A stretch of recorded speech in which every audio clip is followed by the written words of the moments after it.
Great, so now that we're past the basic setup of WordPress plugins and what have you, I think perhaps the best way of going forward is for me to actually do this so you can see every step that I take along the way.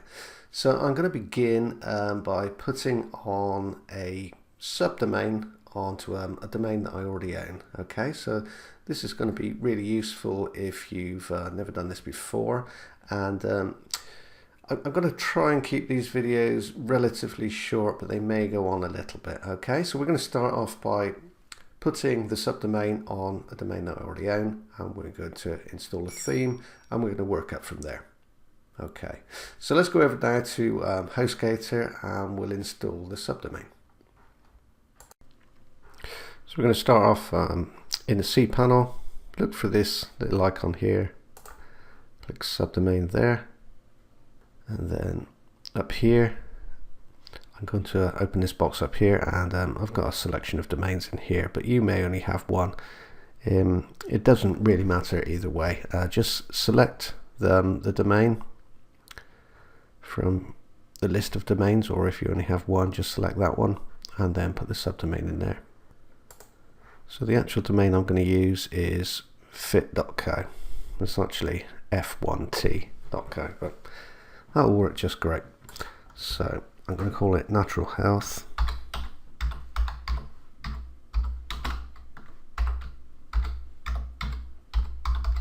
And create. You can see that's now created that subdomain. So we've got naturalhealth.fit.co. So once you've created your subdomain, if this is the way you're doing it, go back to Home, which is your cPanel. And then scroll all the way down. I'm pretty sure Fantastico Deluxe isn't working now. We'll try it anyway. No. So quick install if you have this installed. If not, just get in touch with your host and they'll add it to your cPanel for you. You might still be able to use Fantastico Deluxe. I'm using HostGator, so they've gone over to quick install now. So we're going to click on there. And then up here, click WordPress. Continue. And then choose the subdomain that you've just set up. Fill out all the details. Your admin email address. You can always change this at a later date. Blog title. The admin username and your details. And then click install. If you've done this correctly, you should get a little congratulations window here, and it will give you your admin details. These will be the admin URL, your username and your password. Now the password using this method is actually auto-generated, which is actually pretty good because it means you're not likely to use something that could be hacked really easily. Okay, so let's have a look now.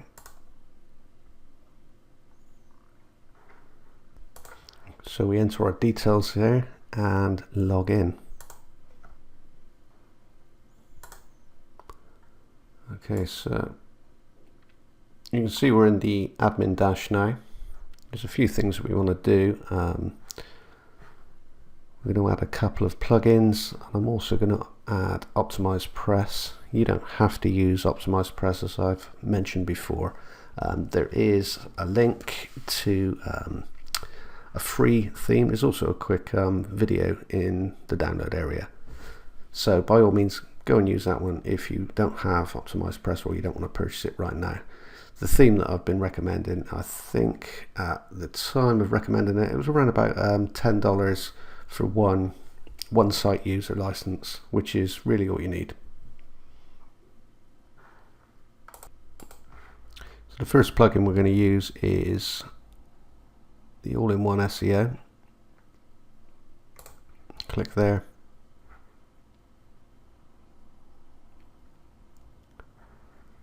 And add new.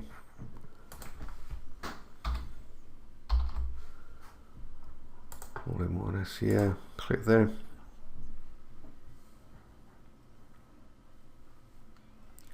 And install now.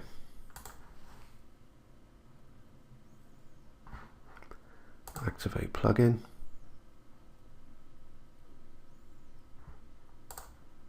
Okay, so that's installed now, and then up on the left hand side here, we'll come over here and we'll do some general setting up. So we want to use the original title, and we'll fill in our basic details here. So it's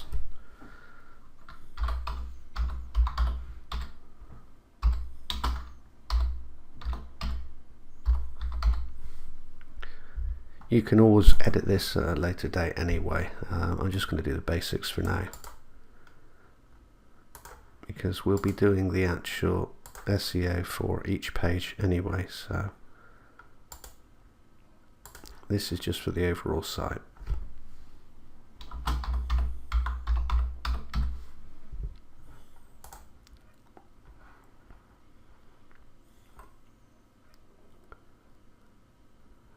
Okay, so I'm going to uncheck this box. I want to add my own keywords for each page.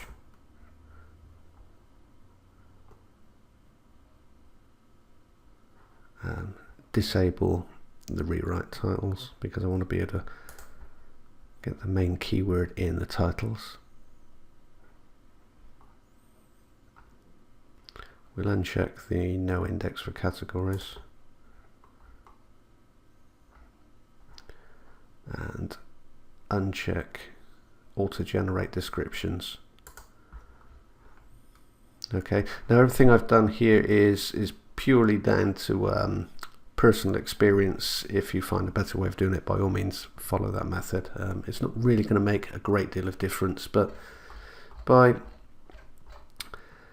adding a little bit of SEO to each of your pages, although your traffic is going to be coming from the PRs, it still makes sense to SEO everything.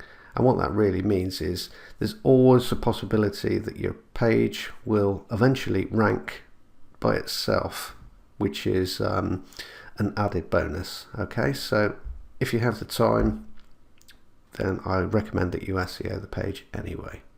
And then down at the bottom, I'll just pull the screen down, update options.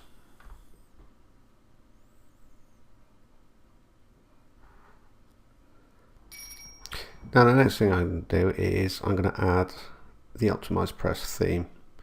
So over on the left in the admin dash, click appearance, then themes.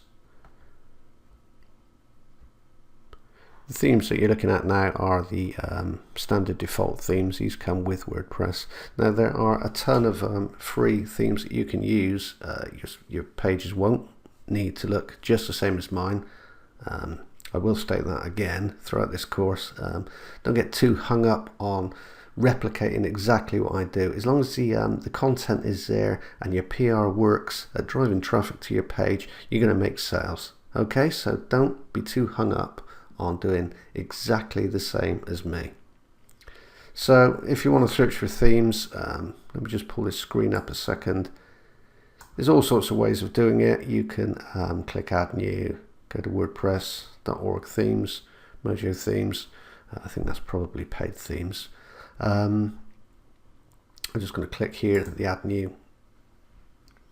You can also search by it's gone now, but if you go back to browse, you can search by filters, so premium, latest, popular, featured, and so forth. Okay, and as I keep saying, there are a lot of very cheap and indeed free themes.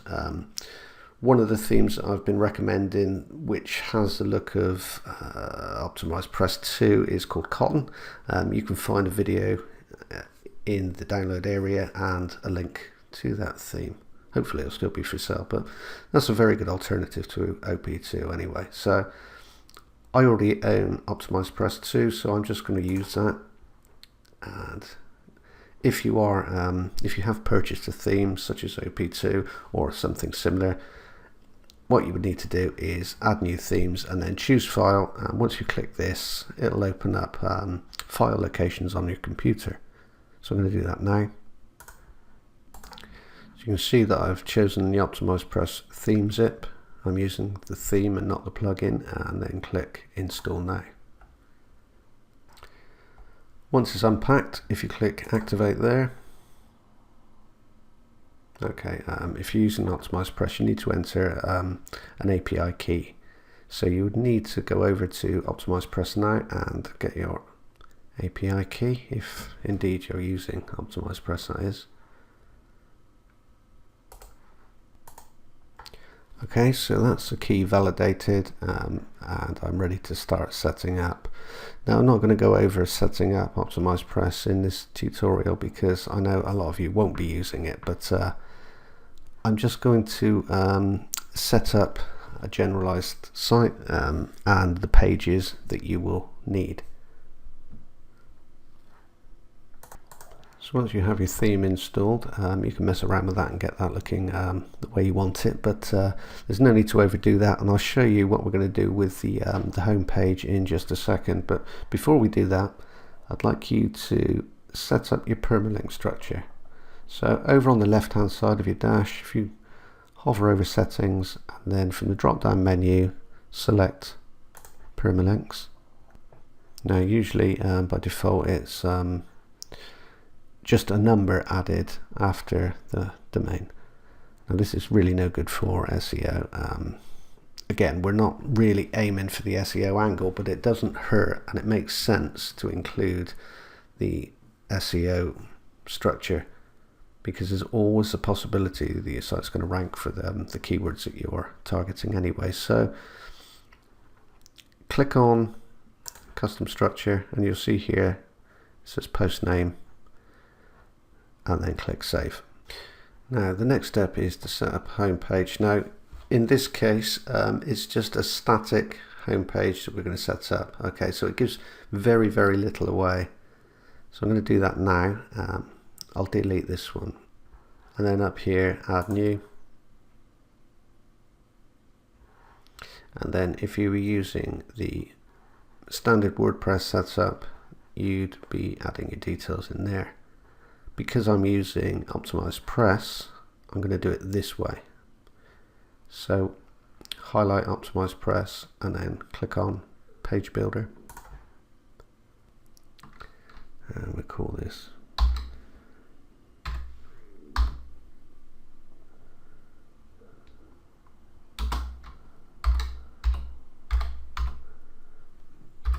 help if I could spell.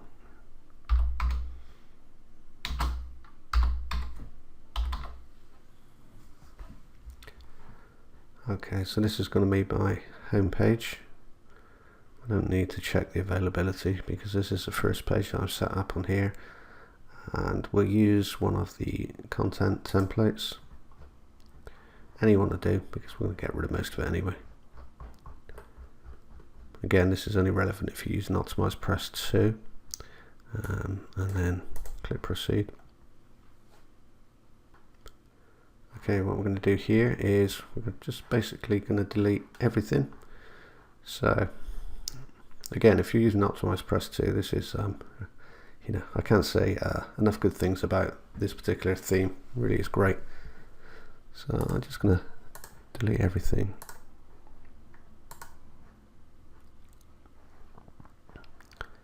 And to get rid of this area here, go to layout settings, header navigation, we need to turn that off, and also the footer area. Then click update. I'll refresh in a second.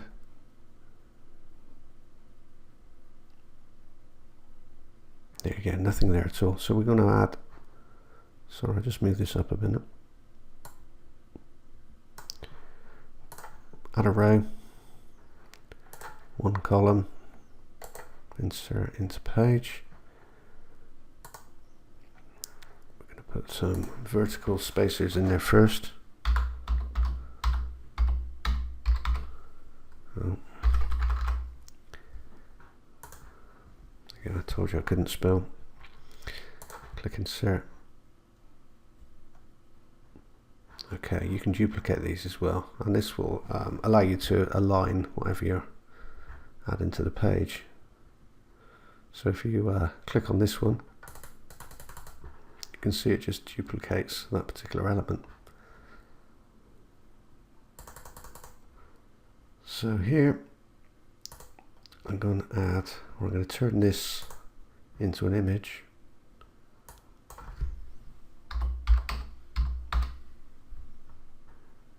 Just standard image, no boxing around it, and then select a file and select from computer, so you go there and select the file that you want to use. And here's one that I made earlier specifically for this page. So when we get round to the individual pages, it's important to use the alternative text, but for the home page you don't really need to. Make sure it's selected full size and insert into post.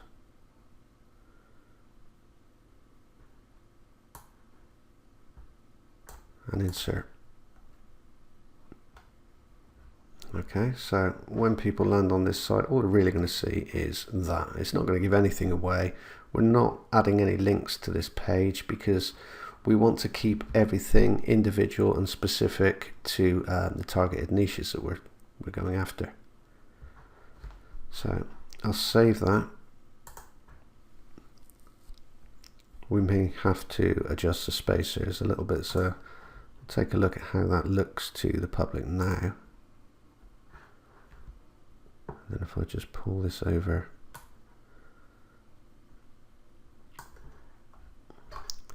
there you go, that's just a static page, so I'm quite happy with that. So you're probably wondering why you would go to the effort of putting up a static page, putting a graphic on it, you know, making it look just generally nice. And the reason is professionalism. Okay, when people are searching for things, you know, they might land on your targeted niche page, your landing page, and they might want to check out what the actual site's about as well. A lot of people will just get rid of the extension and just look at the home page.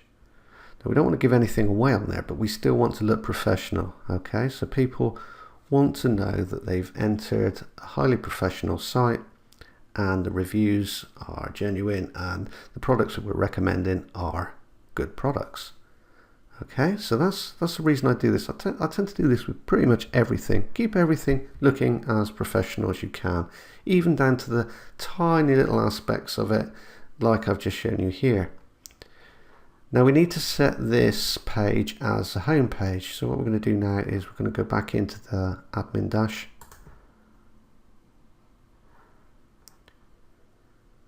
And then in settings, we need to scroll down to reading, I think it is, if I remember rightly. No, it's not. General.